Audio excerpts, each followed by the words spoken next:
Hi Tim. Hi Tim. Hi Tim. I'm only here for today, so Hi Tim. We're grateful. Right, Steph asked me if I'd say a few words today.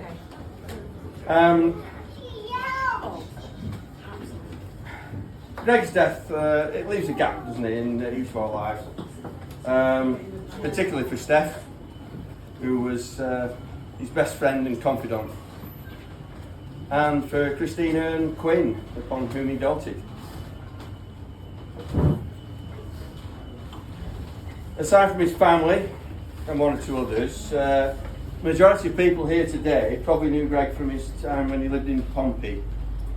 So I'm going to tell you a few things about him when he was a youngster, and from when we were lads, from before he became a quiet, reflective, bald, deaf bloke, and from when I only weighed 60 kilos.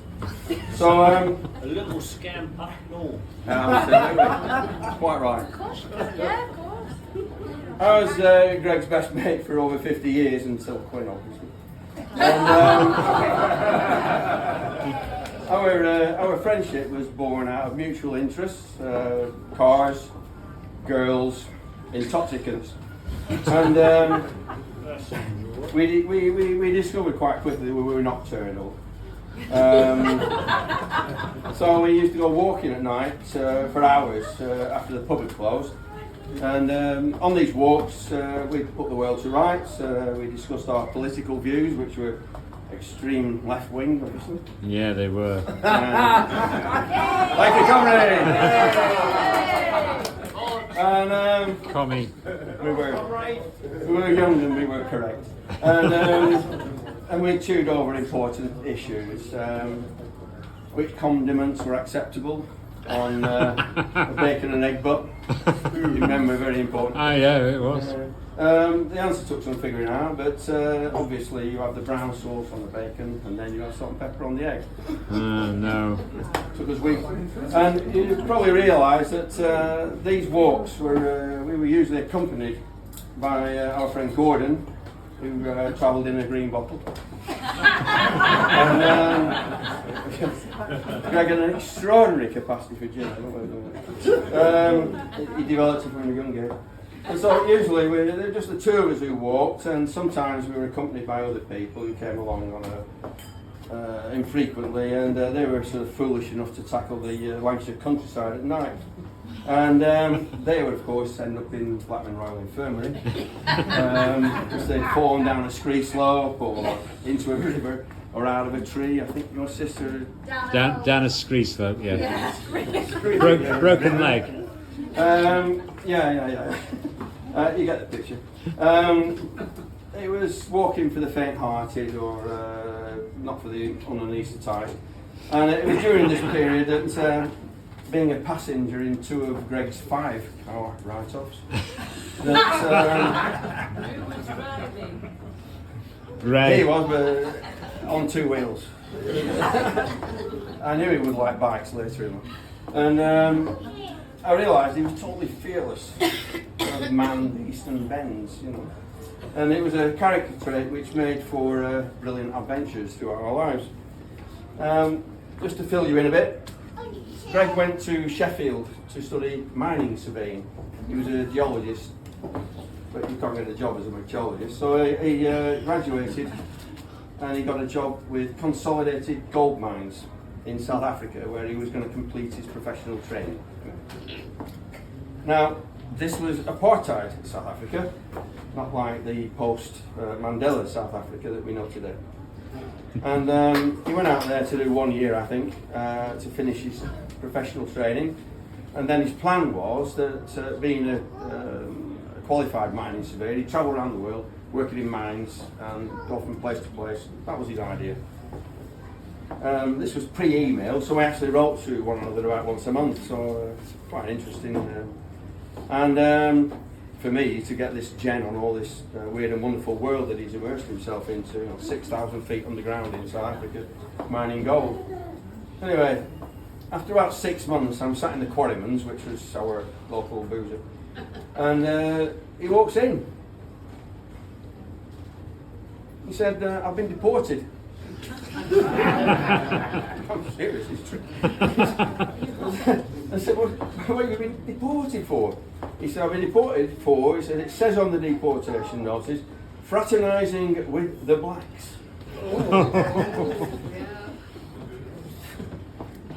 So then he told me a story which changed my view of him, because up to then I thought he was just a bit of a nutcase, and he enjoyed ladding about and writing off cars. So Consolidated Gold, they operated a 3 strikes and you're out policy. You're out. Wow.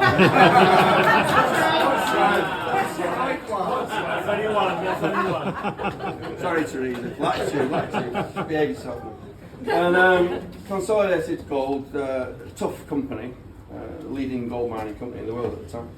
And Greg was a bit of a thorn in the side of the mine boss, you know. And Greg's job was, he worked with a team of drillers. These are the guys, you may have seen video of it, they have these huge pneumatic drills and they drive long drives into the ore body, and then somebody else comes in and places charges, they blast it and like that. So it's very important for somebody to direct the direction of the drive to get the maximum return, you see. So that was his job, very responsible job, but he was a new boy and just not even qualified. But Greg, being Greg, as you'll see in some of the photographs that go by, there's no way on earth that he could resist having a go. So shirt off, trousers off, that's how they used to do it, the mining. And this was before the Navy, I guess. And was the Navy. And so he's there, and he's going, and getting covered in water and mud.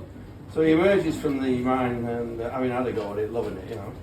And the mine boss called him in and he said, white staff don't do that, that's black jobs. Okay. So anyway, the guys who worked for him, they absolutely loved this. They'd never had a white guy pick up a drill and batter into a rock. Never. Absolutely unheard of. And so they loved him for it. And so it was job and finish. So they worked the damn sight hard and finished early, you see. So he said, right, on the way home, and he stopped at a bar, and he went in and he bought bottles of beer. And he took them back out to his guys, around that time. He took them back out to his guys in the back of the truck, and they drank the beers, and he took them back to their camp, and then he went back to his quarters, and the mine boss wants to see you. And you bought beer in a white bar, and you gave it to these black guys. It's not allowed. Not allowed. And he said, well, I went in the bar and the bloke said, look, no discussion, not allowed. Okay. You're on strike too, mate. Okay. So he's in the canteen and he's walking along with his tray, and the bloke in front of him is this Afrikaner bloke, and suddenly, kid children, you know, suddenly this guy absolutely berating this black woman who's serving him. She spilt a bit of beans or whatever on his tray, and he's going mental, you see.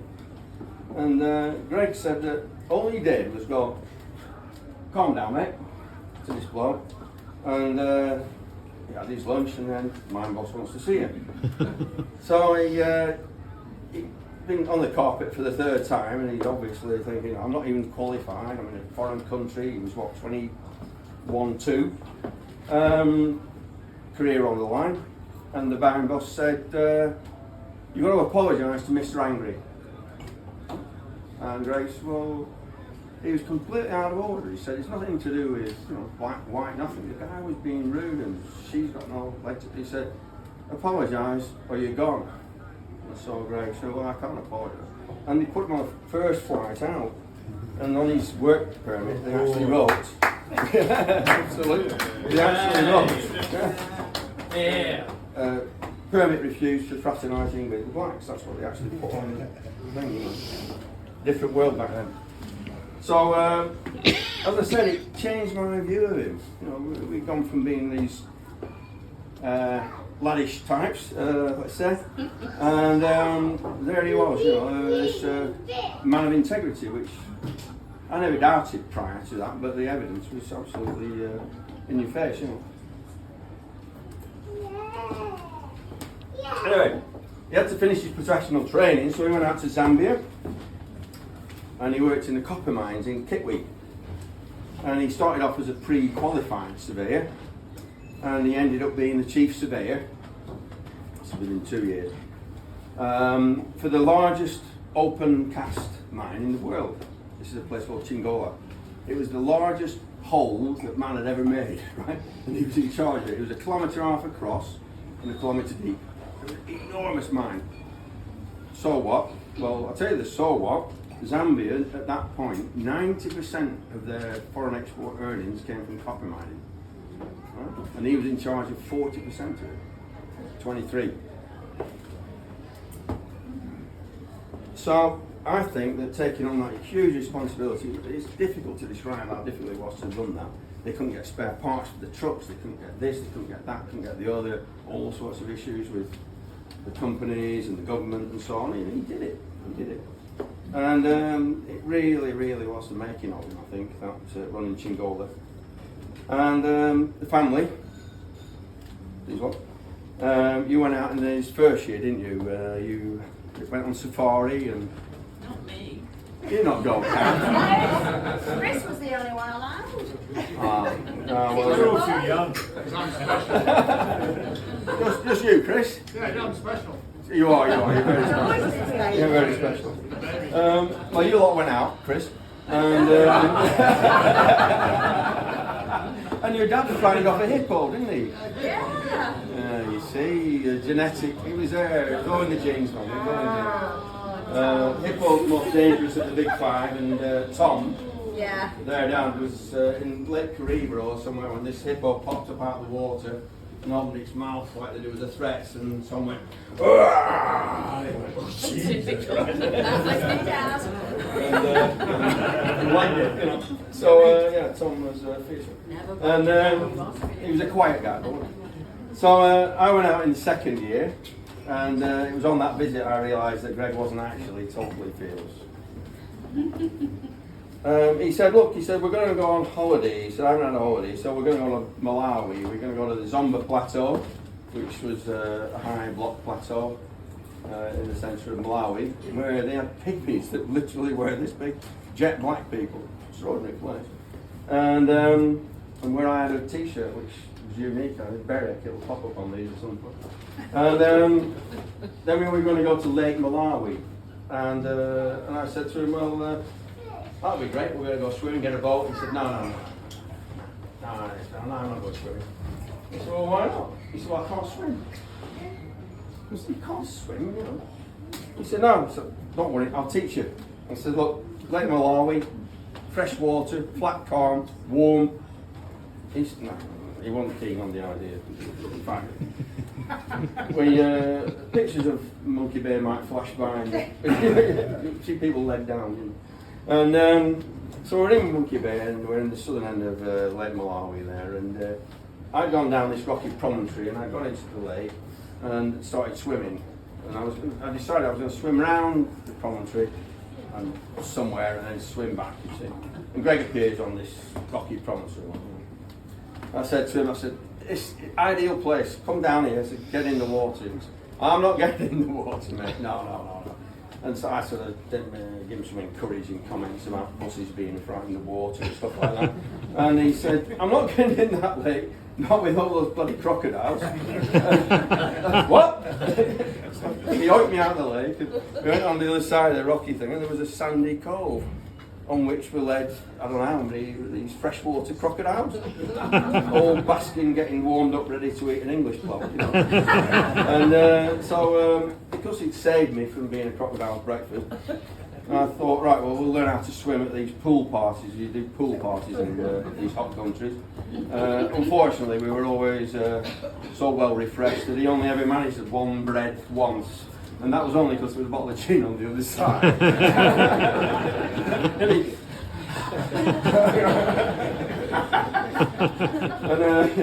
And in a swimming pool, he used to sink and come up and go, staying alive, staying alive. Staying alive. I know, he was a big Bee Gees fan. He then changed his...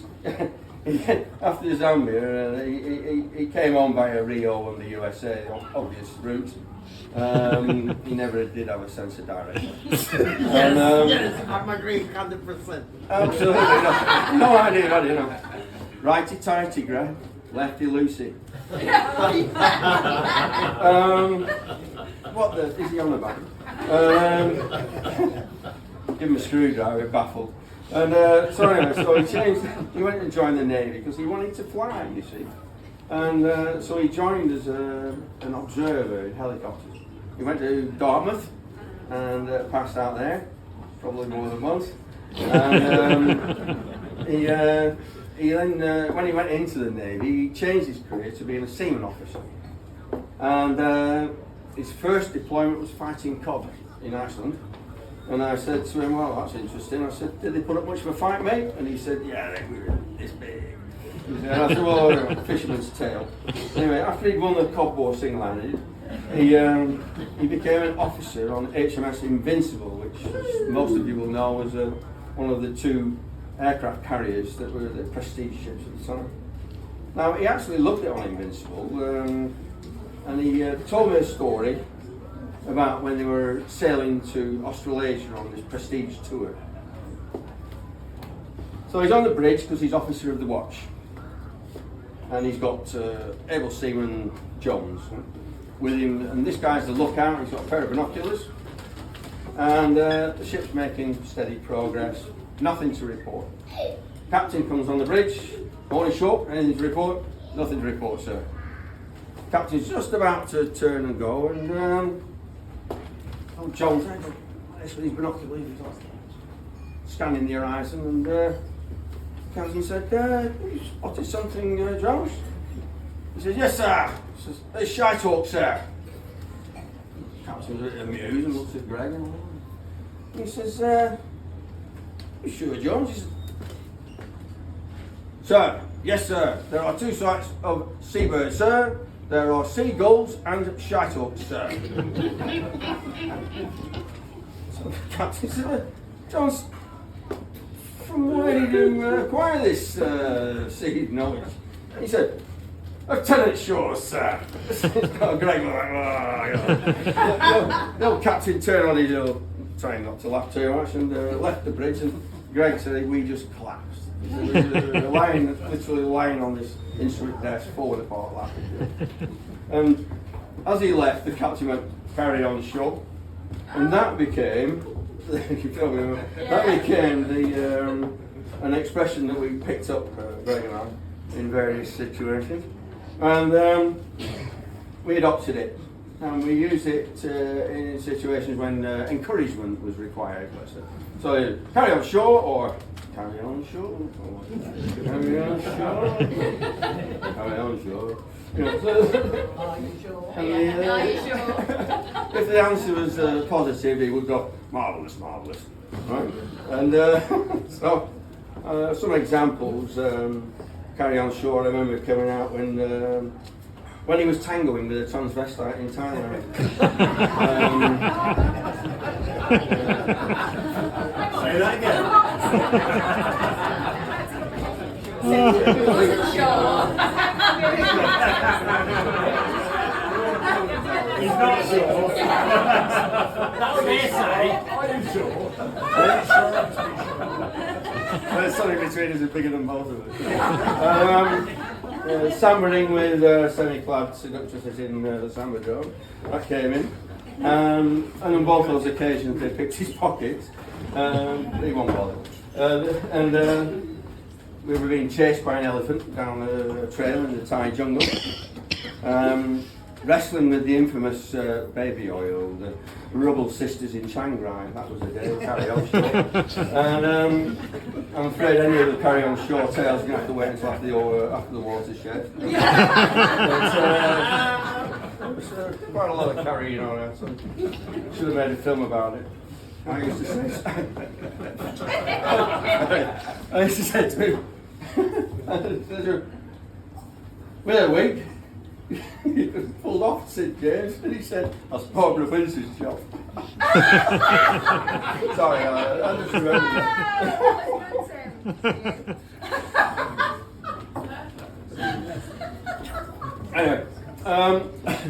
Returning to the timeline. You'll be glad to know this will go on. 1982, he went to the Falklands, so he was involved in 2 wars. And he mentioned this very rarely after he left the Navy, because I think that the experience had been life-changing, and he was vehemently against war thereafter. He really was. And I once said to him, I said, as an officer, I said, how do you set an example, you know, when you're being attacked? You know, what happens? You know, you're somebody with murderous intent. You know, you're meant to do the sort of stiff upper what? What are you meant to do? He said, it's quite simple, Tim. He said, you issue imminent attack position. I said, what's that? He said, you put your head between your knees and kiss your ass quick back. Typical Ray, you know, he could see the ludicrous in any situation. Anything that was ludicrous, quirky, weird, it tickled him, you know. Anyway, one recent story. We were walking coast to coast not long ago, and we were talking about our children. And we'd heard on the radio that you can describe anyone in 3 words. So we gave it a go and walked along a bit, and you know, Greg was like, you know, you asked him a question, wait. Answer would appear, you know, and usually a sensible answer. So we walked a while, and I could tell he was puzzling and pondering, you know. And then he said to me, he said, go on then, right, John.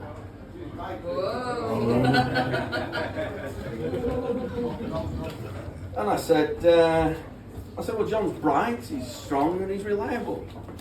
Oh, get you. Well done, John. Well, he needs improvement.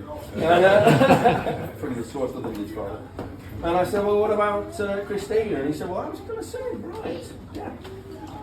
And he said, she's bright, she's determined, and she's brave. Oh, well done, Christina. And I thought, well, bearing in mind how bonkers fearless Greg is, I thought, brave. I thought, that's high praise indeed. High praise indeed. So, last thing, I don't know where Keith is. Is there a Keith in the house? You're a Keith. Well done, mate. And thanks from Christina in particular. You've been wonderful supporters. Thank you very much. Thank you. Yeah, well done. That's the wrong key.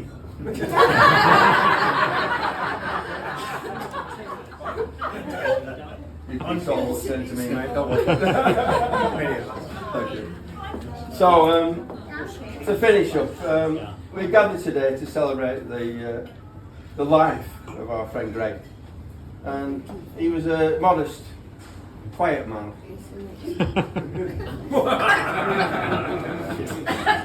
You got the wrong guy. That's what it says here. That's what it says. I'm sticking to it. I thought you knew it. Never met him. But yeah, he was a bit like his dad, really. Tom was a quiet man, wasn't he? And I hope that you'll all do as I intend to do, and that you'll smile when you think of it. Yeah. Yeah? Yeah. Yeah. So, if you've got a glass, raise it. To Greg. Gregory! Hey, Greg. Thank you very much for your attention. Well spoken. Well spoken, that man.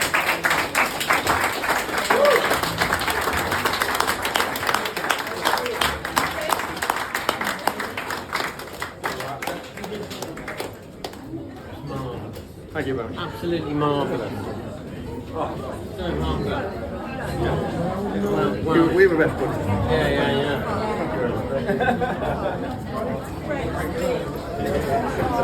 That's not really nice. My lack of battery is in the way. Please join our Yeah.